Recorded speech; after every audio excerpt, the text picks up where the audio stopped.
చిన్న హీరోలు నటిస్తున్నప్పుడు ఎంత పెద్ద విఎఫ్ఎక్స్ బేస్డ్ సినిమా అయినా బడ్జెట్ 30 నుంచి 50 కోట్లకు మించట్లేదు. మరి స్టార్ హీరోల సినిమాలకు ఎందుకు వందల కోట్లు అవుతున్నాయి? నిజంగా నిర్మాతలు బడ్జెట్ అంతా విఎఫ్ఎక్స్ కోసమే ఖర్చు పెడుతున్నారా? పెడితే అవుట్పుట్ ఎందుకు అలా రావట్లేదు? అసలు ఏంటి visual effects scam?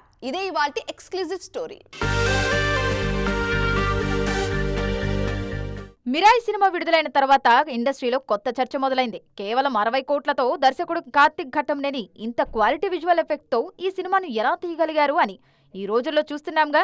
VFX based సినిమాలన్నీ ఎలా ట్రోల్ అవుతున్నాయో, కానీ మిరాయి మాత్రం ట్రోలింగ్ కు దొరకడం కాదు, క్వాలిటీకి కొత్త బెంచ్ మార్క్ సెట్ చేసింది. చాలా తక్కువ ఖర్చుతో పక్కా ప్లానింగ్ తో మిరాయి విఎఫ్ఎక్స్ పూర్తి చేశామన్నారు విశ్వప్రసాద్. దర్శకుడు కార్తిక్ ఘట్టంనేని కారణంగానే ఇంత తక్కువలో తీశామన్నారు.